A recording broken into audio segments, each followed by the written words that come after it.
অনুশীলনী 9.1-এর এটা 1 number math.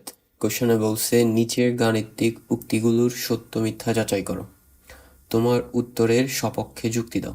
তার মানে এখানে যে 4টা কোশ্চেন আছে, এই 4টা কোশ্চেনের কোনটা সত্য কোনটা মিথ্যা সেটা বলতে হবে, অ্যান্ড পাশাপাশি ওইটা কেন সত্য বা কেন মিথ্যা তার জন্য যুক্তি দিতে হবে। প্রথমে আমরা ক নাম্বারটা করব। ক নাম্বারে বলছে tan a এর মান সর্বদা 1-এর চেয়ে কম। তো tan a এর মান সবসময় 1-এর চেয়ে কম কিনা আমরা a এর জন্য কয়েকটা ভ্যালিউ নিব। মনে করি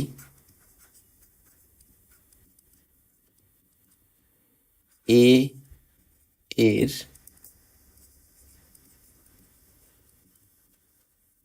কয়েকটি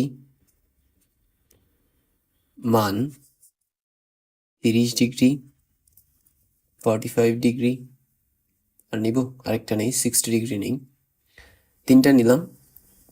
এই 3টা মান a এর জায়গায় বসায় বসায় tan a এর মান বের করে দেখব। সো প্রথমে হচ্ছে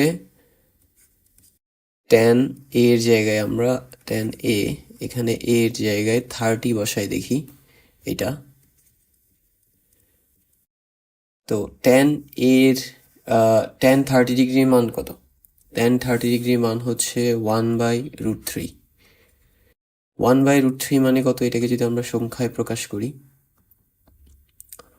উপরে 1 নিচে হচ্ছে √3, এটা আসে 0.5773, 0.5773,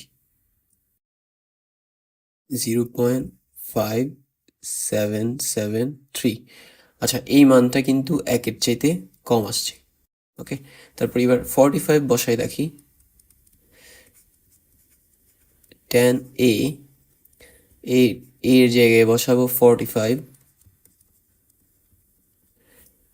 tan 45 ডিগ্রি মান হচ্ছে 1, তাহলে tan 45 ডিগ্রি মান 1। তো এটা হচ্ছে 1-এর সমান, তাই না? তাহলে দেখা যাচ্ছে যে এই মানটা 1-এর চেয়ে ছোট আসে নাই, বাট আমাদের কথা ছিল সর্বদা 1-এর চেয়ে কম আসে। তো এখানে দেখা যাচ্ছে এটা 1-এর চেয়ে কম হয় নাই, 1-এর সমান আসছে, 1-এর সমান এটা। তারপরে এবার আরেকটা যেটা নিচ্ছি 60, সেটা বসাই। tan a equal tan 60 degree. tan 60 ডিগ্রির মান হচ্ছে √3। √3 এর মান কত? √3 এর মান হচ্ছে 1.732, 1.732। তো এই মানটা কিন্তু 1-এর চাইতে বড়। তাহলে আমরা এর 3টা মান নিছি, 3টা মান নিয়ে tan a এই জায়গাটাতে সেই 3টা মান বসাই, দেখছি যে একটা মান 1-এর চেয়ে ছোট আসছে, বাট আরেকটা 1-এর সমান, আরেকটা 1-এর বড়। তার মানে এখানে যেটা লিখছে যে tan a এর মান 1-এর চেয়ে কম সবসময়, বিষয়টা আসলে সত্য না।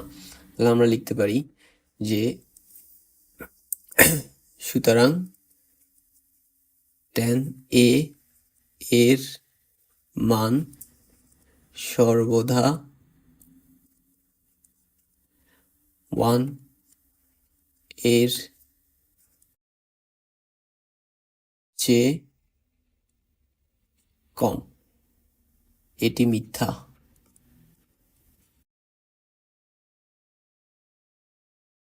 এটি মিথ্যা। ওকে, এইবার আমরা খ নাম্বারটা করি।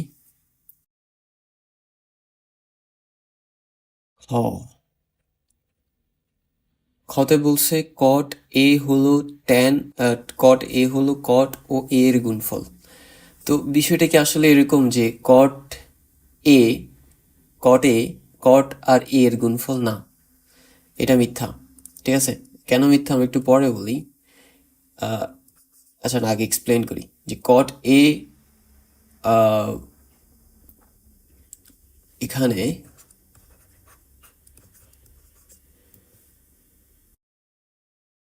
cot হলো একটি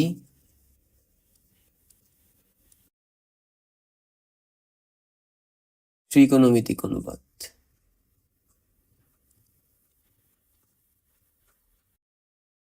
ত্রিকোণমিতিক অনুপাত, ঠিক আছে? কেন? কারণ ত্রিকোণমিতিক অনুপাত সাইন, কস, ট্যান, স্যাক, কসেক, কট, ঠিক আছে? এই 6টা হচ্ছে ত্রিকোণমিতিক অনুপাত। তো কটে এখানে কটটা হলো একটা ত্রিকোণমিতিক অনুপাত, আর আর এ কি? এ মূলত একটা কোণকে ইন্ডিকেট করে, আর এ হলো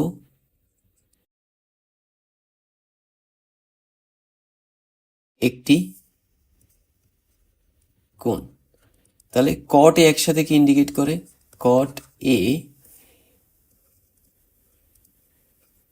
একসাথে এ কোণের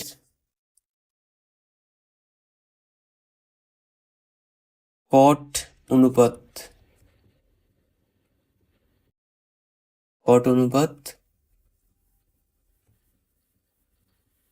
প্রকাশ করে, ঠিক আছে? কট এ হলো একসাথে এ কোণের কট অনুপাত প্রকাশ করে, ঠিক আছে? এরা গুণে না, কট আর এ এরা গুণে না। তাহলে আমরা লিখতে পারি, সুতরাং কট এ হলো কট ও এর গুণফল, এটি মিথ্যা। কট এ হলো কট ও এ এর গুণফল, এটি মিথ্যা, ঠিক আছে? কট আর এ এরা গুণে না। এখানে এই এ কোণের কট অনুপাতকে প্রকাশ করে কট এ দিয়ে গেল। এবার গ নাম্বারটা, গতে বলছে এ এর কোন একটি মানের জন্য স্যাক এ সমান 12/5 হয়। তো এখানে এ এর মান বের করতে হবে, মানে এ এর কোন মানের জন্য স্যাক এ সমান 12/5 হয়। সহজ কথায় এ এর মান বের করতে হবে। তাহলে এ এর মান কিভাবে বের করব? স্যাক এ সমান দেয়া আছে 12/5। তো এই যে স্যাক আছে, এটাকে যদি আমি ওই পাশে নিয়ে যাই, তাহলে এটা স্যাক ইনভার্স 1 হয়ে যাবে, আর থাকে 12/5। নাও আমরা যদি এটাকে ক্যালকুলেটরে টাইপ করি, ডিরেক্ট আমাদের এ এর মান চলে আসবে।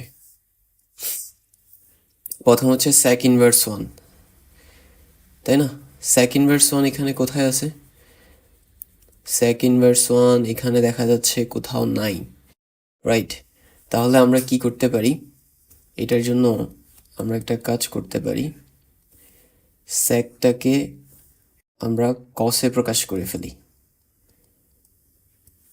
স্যাক এ সমান হচ্ছে 1/কসে।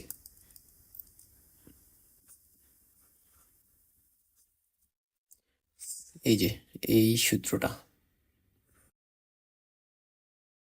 স্যাক স্যাক থিটা সমান 1/কস থিটা। তো আমাদের ওখানে যেহেতু স্যাক এ আছে, তাই আমরা স্যাক এ সমান 1/কসে দিলাম 12/5। এবার এটাকে ব্যস্তকরণ করে দিব, মানে হরকে লবের জায়গায়, লবকে হরের জায়গায়। তাহলে কসে নিচে ছিল, কসেকে আমরা উপরে নিয়ে আসলাম, আর 1 নিচে চলে গেছে। তো ব্যস্তকরণ শুধু এক পাশে করলে হবে না, উভয় পাশে করতে হবে। তাহলে এখানে 5 উপরে হবে, এখানে 12 উপরে নিচে হবে। এটা আমরা কি করছি? এটা আমরা করছি ব্যস্তকরণ।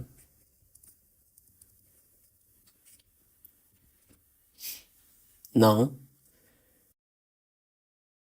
এবার কসকে আমরা ওই পাশে নিয়ে যাই, তাহলে এই পাশে আর থাকবে এ। এবার কস যদি ওই পাশে যায়, তাহলে এটা হয়ে যাবে কস ইনভার্স 1 5/12। কস কিন্তু আমাদের ক্যালকুলেটরে আছে, কস ইনভার্স এই যে, ঠিক আছে? স্যাক কিন্তু ছিল না, স্যাক ইনভার্স ছিল না, সেজন্য আমরা আগে যে স্যাক ইনভার্স করছিলাম সেটা বাদ দিয়ে, এখানে কোনো স্যাক ইনভার্স নেই।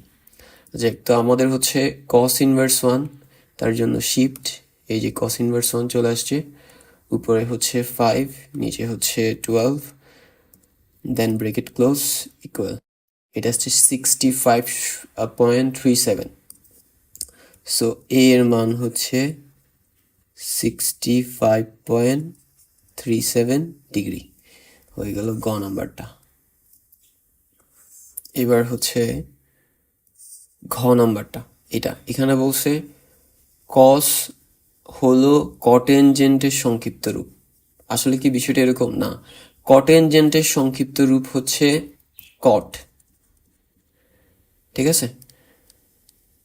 আর কস হচ্ছে কোসাইনের সংক্ষিপ্ত রূপ।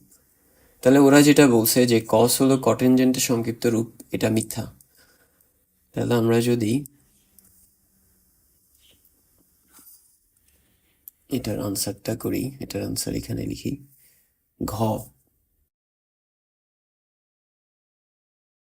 আহ, ওরা লিখছে কি কস হলো কটেনজেন্ট না ছিল এটা? হ্যাঁ, কটেনজেন্ট।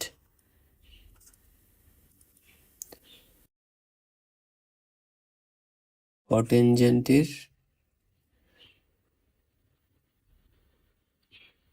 সংক্ষিপ্ত রূপ, আর এটি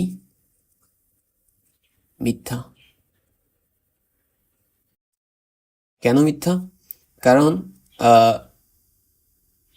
কস হলো কোসাইনের সংক্ষিপ্ত রূপ।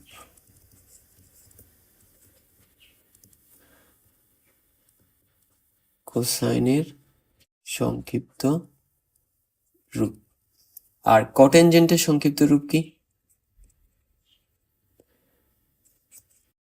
কটেনজেন্ট এর